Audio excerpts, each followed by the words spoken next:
It's Shanad. It's Kritleen. Welcome back to Sidhu Vlogs. So guys, आज हम react करने वाले हैं CBA अरसलान की न्यू वीडियो पे जिसका टाइटल है Pakistan versus Bangladesh test series, India versus New Zealand test series and इस एपिसोड का नाम है cric comedy 58. So as we love his narration का style and the way he makes the videos, these videos, तो हम बहुत एक्साइटेड हैं इस पर रिएक्ट करने के लिए. इससे पहले गाइस, अगर आप हमें इंस्टाग्राम पे फॉलो नहीं कर रहे हो, ये हमारा इंस्टाग्राम हैंडल है, यहाँ पे फॉलो कर लीजिए. मुझे एक डाउट भी है, मैंने सुना था कि रील्स नहीं चलती पाकिस्तान में, तो मुझे जानना है तो आप हमारी रील्स कैसे देखते हो फिर, है ना? बताना कमेंट्स. रील्स क्यों नहीं चला रहे हैं, गलत बात. तो गाइस इस वीडियो का ओरिजिनल लिंक डिस्क्रिप्शन में आपको मिल जाएगा, वहां से वो देख लेना. अभी हमारा रिएक्शन देख लो. आपकी जन्नत. I am ready. Let's go.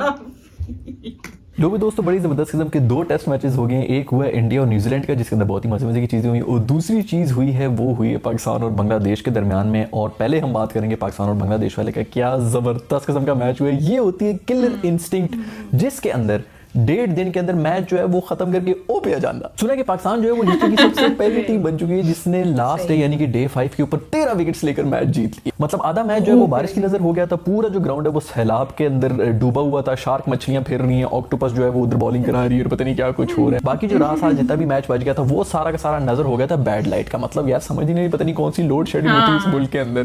3 बजे तक जो है बारिश होती रहती, 3:30 बजे से आगे जो है वो लाइट ही गायब हो जाती. बस बॉलिंग नहीं करा सकते, फास्ट बॉलर्स बॉलिंग ही नहीं करा सकते. पाकिस्तान अपनी जो स्ट्रेंथ है यानी कि हसन अली और शाहीन जो कि इस साल के सबसे बेहतरीन फास्ट बॉलर्स में शुमार होता है उनको यूज ही नहीं कर सकता था. सिर्फ स्पिनर से ही बॉल करा सकते थे क्योंकि वो उनको नजर नहीं आ रही. भाई शाहीन शाह अफरीदी की बॉल तो वैसे ही किसी को नजर नहीं आती है, तो क्या उसको बैन कर देंगे यार? ये अजीब बकवास है यार. बेचारे स्पिनर्स के ऊपर जोर सारा दिया हुआ था. पूरा हमारा जो वेनम था बॉलिंग का वो हम यूज ही नहीं कर सके, वो हमसे निकाल दिया गया था. फिर भी बॉयज जो है वो जीत गए. 1.5 दिन के अंदर मैच खत्म हो जाता है. कमेंटेटर्स हमारे जो बायस्ड किस्म के थे यार वो फिर उसी तरह रिवाइट बता रहे थे. कहते हैं क्या फाइट बैक की बांग्लादेश ने. भाई कौन सी फाइट बैक की है? 1.5 दिन आप लोग सर्वाइव करना था वो आपसे हुआ नहीं है. फॉलो ऑन करके पहले बैठे. पहले तो पहली इनिंग्स के अंदर आप बिल्कुल ही लेट गए, कुट खा के पता नहीं क्या 10 मिनट के अंदर 10 विकेट इनकी आउट हुई थी.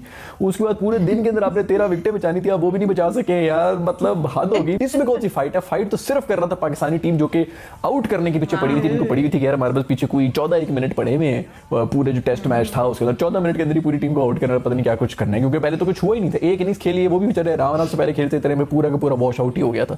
तो सारी की सारी फाइट तो पाकिस्तानी कर रहे थे. वो लेडीज जो है ना, वो ये सारी लेडीज हर जगह पे इसी तरह होती हैं. हम अपनी मस्ती में आएंगे, मस्ती में पिक्चर्स खींच रही है, बनाओ सिगार करके पूरा ईद मिलन पार्टी के लिए आएंगे, अपनी तस्वीरें एक दूसरे की खींच रही है. और कमेंटेटर साहब जो वो भी कह रहे हैं कि टाइम फॉर सम स्नैक्स. इसलिए तू ही खड़ा हो जा पीछे यार, तू जितना मस्त आदमी है ना यार. ये कमेंटेटर कौन है भाई? ये इनको मैं कहता हूँ इनसे मुझे मिलवाओ. वैसे जो भी बात हो, मैं यार स्पेशल मेंशन करना चाहूंगा जो ग्राउंड स्टाफ होता है बांग्लादेश के अंदर. यार ये क्या बेहतरीन किस्म के लोग हैं. ये इतना पानी खड़ा हुआ है, बच्चे जो है वो डूब गए, उनको सांस नहीं आ रहा. 3 फुट के नीचे इतने बच्चे थे ना, पूरी पॉपुलेशन थी वो नहीं रही बांग्लादेश के अंदर, इतना पानी जमा हुआ था. लेकिन यार ये 10 मिनट पूरा ग्राउंड जो वापस सुखा देते हैं. वो इंग्लैंड के अंदर मेरे ख्याल में थूक जितनी बारिश होती है और आउटफील्ड हमेशा उनकी गीली रह जाती है. कोई आउटफील्ड सुखाने का उनके पास आला नहीं है. पिच को फिर भी वो बुरका शुरका पहना के उसको बचा लेते हैं. आउटफील्ड सारा पूरा वर्ल्ड कप जो इस तरह से जाया होता है कि आउटफील्ड वेट. इंग्लैंड जैसे जो क्रिकेट के इतने बड़े बादशाह बनते हैं, उधर ये हालात में बांग्लादेशी मेरे बॉयज जो है यार ये ठक करके 2 मिनट के अंदर सारा पानी ये करके निकला बहुत है. बिल्कुल निचोड़ देते हैं ग्राउंड को. टर्निंग पॉइंट तो ये था जिसके अंदर लास्ट डे के ऊपर बिफोर टी जो ये रन आउट हुआ था बॉय, इसके अंदर भी जो ना कमेंटेटर्स यही कह रहे थे कि ये जो है ना इसका बैट की जो पिछला एंड है वो ग्राउंडेड है तो ये बच गया भाई. फिर उससे पहले जब मैच जब कॉल्ड ऑफ हो गया था तो उसके अंदर जो है पूरी दुनिया रोने रो रही थी. सिर्फ एक बंदे को मस्ती सूझ रही थी, वो थी शाकिब. ये चेक करेंगे इसने हरकत क्या की जब इसको पता चला कि मैच बंद हो गया था, बारिश हो रही है. पल्सेट क्या खा रहा है बिल्कुल पानी के अंदर. अगर वैसे आपस की बात है, मुझे मौका मिला तो मैं भी इसी तरह करूँ. ये पेट रगड़ता हुआ जा रहा है, ये पेट की बल में स्पीड गोल हो गया. सारे के सारे बाल जो है वो छन्नी हो गए क्योंकि इतनी जबरदस्त किस्म की इसने रगड़ जो खाई थी. मेरा जो हीरो था इस पूरे मैच के अंदर वो मेरा बॉय साजिद था यार. ये कौन? Who is this guy? एक तो बॉय को बहुत गर्मी लग रही थी, ऊपर से माशाल्लाह जो है वो चमक भी बहुत ह्यूमिड जो है ना ये मौसम जो था मुझे बिल्कुल बर्दाश्त नहीं होता. लेकिन बॉय ने क्या यार कोई जबरदस्त किस्म की बॉलिंग की. 12 विकेटें ले ली. 8 विकेटें ली थी इसने पहली इनिंग्स के अंदर. वो जो उधर एजाज पटेल ने किया था ना 10 वाला, वो करने लगा था. ये बीच में एक हसन अली ने रन आउट कर लिया था.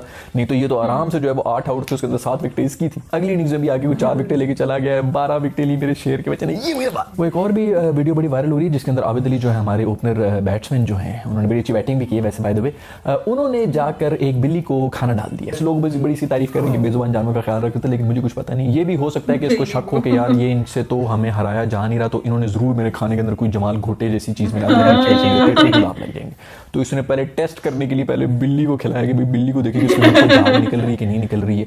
उसके बाद उसकी आंखें फिरेंगी कि नहीं फिरेंगी, तब जाके इसने जाके खाया। बड़ा चला के बिल्कुल इसी तरह होना चाहिए। जब अपनी टीम जब रिप्रेजेंट कर रहे होते हैं ना, तो इन चीज़ों का आपको ख्याल रखना पड़ता है। दुश्मन किसी भी किस्म की कोई भी हरकत कर सकता है। आई नो कि हमारे दोस्त हैं बांग्लादेशी, बट मैं किसी पे भरोसा नहीं करता। जंग में जो है ना वो सब कुछ जायज़ होता है। खैर दूसरी तरफ वेस्ट इंडीज़ की जो टीम है वो पाकिस्तान के अंदर आ रही है, और इसके जो स्क्वाड अनाउंस हो गया उसके अंदर सरफू भाई जो हैं वो बड़े दिल बर्दाश्ता हो गए क्योंकि उनका नाम नहीं आया। और उन्होंने यार तू क्या भाई, तू बंदा है कि तू क्या है यार, तू डब्बा है, तू क्या है, ऐसी कोई इमोशनल किस्म की कोई नहीं है। इसने जो है ना जबरदस्त किस्म की ट्वीट्स करना शुरू हो गई, जिसमें पता नहीं क्या कुछ लिख रहा है कि करते हैं मेरी खामियों का तज़किरा इस तरह लोग अपने एमाल में फरिश्ता हों जैसे। परफॉर्मेंस तेरी भाई जीरो है। वो जो लास्ट मैच हमारा T20 का इनके साथ बांग्लादेश के साथ, उसके अंदर सारा का सारा मैच जो है इसी ने फंसा दिया था। पता नहीं आगे क्या गंदी इनिंग्स ने खेली, ना तेरे से छक्का लगता है ना तेरे से चौका लगता है।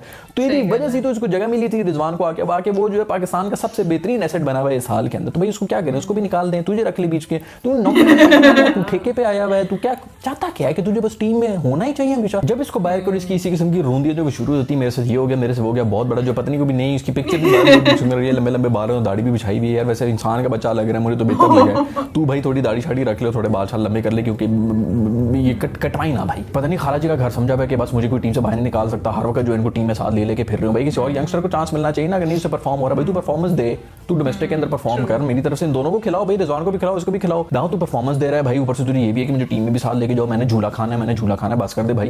कोयटा ग्लैडिएटर्स में जो जितनी बुरी तरह से एक्सपोज हुआ था वो तो पता नहीं तेरी किस्मत अच्छी थी कि बीच में PSL ही रुक गया था और फिर बाद में एंड में किसी ने गौर ही नहीं किया कि पीछे करके क्या है हरकतें। इसका बात चले तो ये तो कहेगा कि टीम में अंदर 2 कीपर ही खिला दिया करो, एक जो है वो ऑफ स्टंप के बाहर खड़ा हो, दूसरा लेग स्टंप के बाहर खड़ा हो। पता नहीं यार जी तूने खालिद जी का घर समझा हुआ है, बस कोटा सिस्टम है जी, मेरी सीट जो है वो पक्की होनी चाहिए। खैर बड़ा शुक्र है कि बाबर आजम की फॉर्म जो है वो वापस आ चुकी। मैं तो डर गया था इसने ये बात दिल पे ना ले लियो कि ये सिर्फ छोटी टीम्स के ऊपर परफॉर्म कर दो। उसने कहा मैं आज सिर्फ छोटी टीम के ऊपर स्कोर ही नहीं करूंगा, मैं सिर्फ बड़ी टीम्स के ऊपर ही करूंगा। भाई नहीं मुझे ये बताएं जो लोग कहते हैं कि छोटी टीम के ऊपर परफॉर्म कर रहा है, छोटी टीम उसे क्या आपके लेजेंड नहीं क्रिकेट खेलते, वहां पर क्यों नहीं उनके रिकॉर्ड फिर 200 क्यों नहीं मार रहे होते अगर इतने बड़े लेजेंड होते हैं। हर तरह का क्रिकेट हो रहा होता है, उसके अंदर कभी छोटी टीम होती है कभी बड़ी टीम होती है।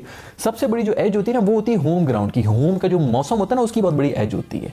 आप जरा आ जाएं यहाँ पर गर्मियों के अंदर किसी गोरे को लेके आ जाएं, उसकी आधी गेम तो गर्मी की मौसम की वजह से ही फट जाती है। रन अप लेके आ रहे होते हैं उनके, पहले तो पिचू की कुछ समझ नहीं आ रही, क्राउड की कुछ समझ नहीं आ रही, वैसे ही घर से बाहर आए में कुछ समझ नहीं आ रही थी। उसके बाद मौसम भी ऐसी गर्मी हो ना, उसके अंदर तपिश के अंदर वो उनको तो मार के 700 रन पड़े जो बहुत बड़े लेजेंड बने हुए। उधर जो इंग्लैंड में बादलों की वजह से सीम शीम हो रही होती है वो इधर आके कर लिया करें। सबसे बड़ा एडवांटेज तो होम क्राउड का होता है, वो भी तो आपके लेजेंड्स ले रहे होते हैं। मैंने तो कभी नहीं देखा कि उनके रिकॉर्ड्स के ऊपर उस पर बात कर रहे हो कि सिर्फ होम ग्राउंड के ऊपर ही खेलना है। दूसरी सबसे बड़ी बात ये होती है कि आप होम ग्राउंड के ऊपर जब किसी बॉलर को 4 चौके मार देते हैं ना, तो उसके बाद जब नेक्स्ट टाइम आप अभी भी उनके पास जाए तो आप कहते हैं तू तो मेरा बच्चा लगता है भाई। कॉन्फिडेंस लेवल बहुत ऊपर हुआ होता है होम ग्राउंड की वजह से। जो भी वाशिंगटन टर्निंग पॉइंट मेरे दोस्त बाबर अली ने फिर किया था, जिसके अंदर इसने जो है ना यार मैं कहता हूं दूसरा ओवर करा रहा था और सबसे इंपॉर्टेंट विकेट लेके चला गया और इतनी सेंचुरी मार दी, इतने रिकॉर्ड बना दी, इतनी को भी खुशी नहीं दिखाई होगी जितनी आउट करने पर इसने खुशी दिखाई है। बॉय बॉलिंग करा रहे हैं, फील्ड चेक करें, कोई 9 प्लेयर्स इसने ऊपर खड़े किए, तू मार के दिखा, छक्का मार के दिखा मुझे। खैर बारिशें हो रही थी, सारा मूड जो बेचारों का खराब हुआ, तो उन्होंने कहा कि हम ऐसा करते हैं कि ड्रेसिंग रूम के अंदर ही जो है 1-to-1 हैंड खेल लेते हैं। ये वीडियो चेक करें जो मैं हमें PCB वालों ने शेयर की है।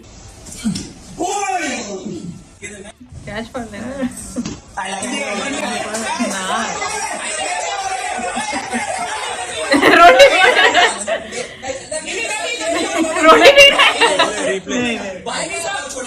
इमाम मेरा दोस्त है ना वो इधर भी रो रहा है, इम्मी यार। ये जो इस किस्म के रोंदू लोग होते हैं ना हमेशा गली के अंदर होते हैं, जो आके ना रोला डाल देते हैं मैं नहीं वोट और बाकी लोग जो कहते हैं यार अच्छा भाड़ में जाए हमारा सब में दूसरी बाजी भी ले ले।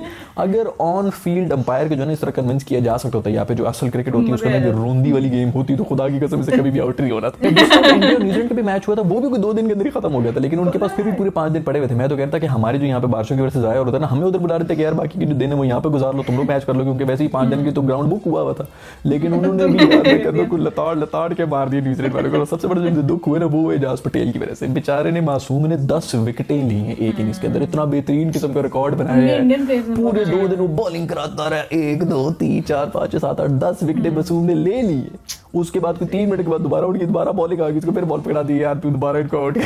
50 ओवर्स कराया बेचारे ने 10 आउट करने के लिए, 50 ओवर मतलब पूरी ओडीआई की इनिंग उसने खेल ली है। और उसके बाद बेचारा भी लेटा ही था, ये आराम से जूते उतारे, टांग जो है ना मतलब लंबी की है के तरह में पता चला कि बैटिंग भी आ गई थी। इससे फिर उम्मीद भी हो रही थी क्योंकि पूरी कीवी लाइनअप ने कोई बैटिंग नहीं की थी। इसी मासूम पे आगे कि यार तूने अभी 10 विकेट तो ले ली है, तू 200 रन भी मार ले। बेचारा नॉट आउट रहा है, लेकिन बड़ा मुझे दुख हुआ यार, इस मासूम को थोड़ा सा तो एंजॉय करने देते। 10 विकेटें लेना कोई छोटी बात नहीं है जो उसने एक इनिंग्स में ले ली है। ना सिर्फ इसमें बॉलर का कमाल होता है बल्कि दूसरा कमाल ये भी होता है कि आपकी बाकी जो टीम है ना उसकी गंदी परफॉर्मेंस भी चाहिए होती है कि उन मनुष्यों से एक भी विकेट ना ली जाए और आप 10 की 10 लेके चले जाए। और ये फर्स्ट बॉलर है जिसने अपनी होम कंडीशंस में नहीं बल्कि अवे कंडीशंस के अंदर जाके 10 विकेट ली, तो ये बहुत बड़ी अचीवमेंट है। वही अभी थोड़ी देर पहले मैं बात कर रहा था कि होम ग्राउंड्स का जो एडवांटेज है ना वो कोई चीज मैच ही नहीं कर सकती। वैसे बॉन तो ये भी जो है वो मुंबई का ही है, तो मुझे नहीं पता कि इसका होम ग्राउंड है या अवे ग्राउंड है, लेकिन नहीं यार ये ठंडे इलाकों का जानवर है, वहां पे पला बड़ा है। पांडा जो होता है ना वो फिर ठंड में रहने का आदी हो जाता है, उसको बेचारे को अगर इधर रेगिस्तानों में ले आओ तो उसने तो भूखे मारे मर जाना है ना। मासूम ने ये मिलते कर करके सारे आउट किए। वो एक होता है ना ग्रुप प्रोजेक्ट जिसके अंदर सिर्फ एक ही बंदा होता है सारा काम कर रहा था, बाकी सब आराम से वही वाला काम किया न्यूजीलैंड की पूरी टीम ने। बॉय ने जो है वो एशविन को बोल्ड किया है और एशविन जो है वो थर्ड अंपायर के पास जा रहे हैं। यार भाई कौन सा ये किस किस्म के रिव्यूज को समझ नहीं आया मैंने लेना। अच्छा फिर दूसरे एंड पे जो बैटर खड़ा है उसे भी नहीं पूछा, सीधा ऊपर चला गया मैं रिव्यू करूंगा। वैसे एशविन ने जो है इसका बड़ा ख्याल किया, इसके लिए पूरी जर्सी भी लेके आए जिसके अंदर पूरे जितने भी टीम के प्लेयर्स जिसने आउट किए थे उन सबके सिग्नेचर्स कराए। उसको कहा कि यार ये अपने घर में ले जाओ और अपनी बालकनी के अंदर टांग देना सूखने के लिए। दूसरी तरफ उसने ट्विटर पे भी बोला कि यार ये जो है ना इसका अकाउंट वेरीफाई कर दो क्योंकि इसने 10 विकेटें ले ली हैं, तो ट्विटर ने भी कहा कि ओके यार ओपे जानदा उसको वेरीफाई भी कर दिया। एशविन की बड़ी सिंपैथी हुई ट्विटर पे। वैसे अजीब रीजंस होते हैं कि जो कभी बारिश हो रही है तो कभी बैड लाइट हो रही है, जिस वजह से मैच रोक रहा था। उधर सुना कि पत्नी स्पाइडर कैम वगैरह वो ग्राउंड के बीच में आगे रुक गया था, पत्नी उसके साथ जो है सारे प्लेयर्स लटके हुए भी थे, ये भी सीन होता। और सबसे बड़ी खबर ये है कि इस जीत के बाद न्यूजीलैंड सेकंड नंबर के ऊपर आ चुकी है और इंडिया की जो टीम है वो नंबर 1 के ऊपर दोबारा से आ गई टेस्ट रैंकिंग के अंदर, जो मेरा ख्याल में बिल्कुल राइटली डिजर्व भी है। सबसे बड़ी बात ये जो पिछले टेस्ट मैच के ऊपर भी जो मैंने वीडियो बनाई थी उसके अंदर मैं यही कह रहा था कि सबसे बड़ा मिसिंग एलिमेंट था इस टेस्ट मैच के अंदर वो ये था कि कोहली कप्तान नहीं था। इस दफा भी जब उसने कप्तानी की उसको पता कि मैं अपने बॉलर्स को किस तरह यूज करना है, उसने मेरा ख्याल में 2 दिन के अंदर इनको खड़े नहीं होते इनको 2 दफा आउट कर दिया। और दूसरी बात होती है ये कि जो पहले भी मैच था उसके अंदर पूरा एक दिन था इनके पास जिसके अंदर वो 9 विकेट तक तो गए थे, लेकिन वो 9 विकेट तक जानी ही नहीं चाहिए थी गेम। उसके अंदर भी 2 सेशंस के अंदर इनको आउट कर देना था अगर कोहली होता कप्तान। तो ये बहुत बड़ी इनकी स्ट्रेंथ है जो कि कोहली की सूरत में इनको मिली भी। अगर हम उनकी बैटिंग को निकाल भी दें तो उसकी जो कप्तानी है वो बहुत ही जबरदस्त है। वैसे जो टीमें हैं दोनों के अंदर पता नहीं बहुत ही ज्यादा इंडियंस समझ नहीं आ रही थी कि कौन सी टीम का प्लेयर खेल रहा है इस वक्त, क्योंकि न्यूजीलैंड के अंदर इंडिया से ज्यादा इंडियन जो है वो खेल रहे हैं इस वक्त। ये पता नहीं एक पिक्चर है जिसके अंदर एक का बाप जो है वो दूसरे का बेटा है, एक का सरनेम जो है पता नहीं दूसरे का क्या बन रहा है, मुझे तो कुछ समझ नहीं आ रही कि अक्सर औकात में देख रहा हूं कि अच्छा नहीं ये इंडिया ने आउट किए कि न्यूजीलैंड वालों ने आउट किए। इनको चाहिए कि टेस्ट मैचेस होते हैं ना उसके अंदर भी कोई एक छोटी सी पतरी डाल दिया कने कलर वाली ताकि समझ आ जाएगा चाहिए कौन सी टीम जा रही है। दूसरी तरफ एशेज भी वो भी शुरू हो गए, उसके अंदर मेरा ख्याल में इंग्लैंड की तो हालत खराब ही होने लगी। वैसे भी बहुत ही अर्ली है इसके ऊपर कमेंट करना, लेकिन फिर भी मैं बता दूं कि पहले दिन जो है वो उनकी हालत खराब हो गई थी। इनफैक्ट जो पहली बॉल थी उसके ऊपर उन्होंने दिखा दिया कि हु इज द बॉस। खैर अगली वीडियो के अंदर मैं इसके बारे में बात करूंगा क्योंकि तब तक ये भी खत्म हो चुका होगा और बाकी भी जो भी मैचेस होंगे उसके बारे में बात करूंगा। आई एम श्योर कि आपको आज की कॉमेडी की ये एपिसोड जरूर पसंद आई होगी। अगर ऐसा है तो लाइक के बटन को जरूर छू लें और अगर अभी तक आपने सब्सक्राइब नहीं किया तो सब्सक्राइब भी कर दें। I will see you in the next video, bye. I think ये काफी फनी वीडियो थी, इतनी फनी वीडियो काफी टाइम से नहीं थी। इंडिया पाकिस्तान के बाद ही ये वाली वीडियो मुझे सबसे अच्छी लगी है। अच्छा, I think this was such a nice video. He was at his best comic self as well and ये वाली पिक्चर मुझे बहुत अच्छी लगी है जिसमें अजहर है, पटेल है, रविंदर है, जडेजा है। So I share it on my Instagram as well. तो ये बहुत ही मजा आया ये पूरी वीडियो देखने में। It is a treat listening to him. It is a party, ball चल रहा होता है उसमें ही इज टॉकिंग एंड बड़ा मजा आता है सुनने में एंड देखने में भी। आई थिंक कोई क्रिकेट मिस भी हो जाए, जैसे काफी मेरा मिस हुआ, मैंने सारा नहीं देखा, बीच में थोड़ा देखा। इनकी वीडियो लगा लो, देख लो, सब पता चल जाएगा क्या है। 5 दिन का मैच है और 5 दिन में जो भी जरूरी अपडेट्स होते हैं। और एक लाइन में बोलता है यार ये 10 मिनट बोला और सारे फैक्ट्स बोल गया, कोई फालतू की बात नहीं।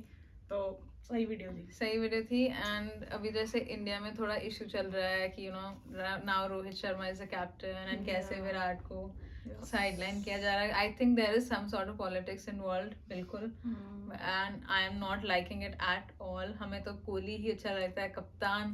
आप लोग बताएं कमेंट सेक्शन में who is the better captain, Kohli or Rohit Sharma.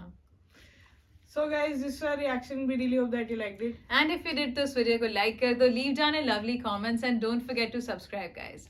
So guys, this is Sidhu Vlog signing off. We love you guys.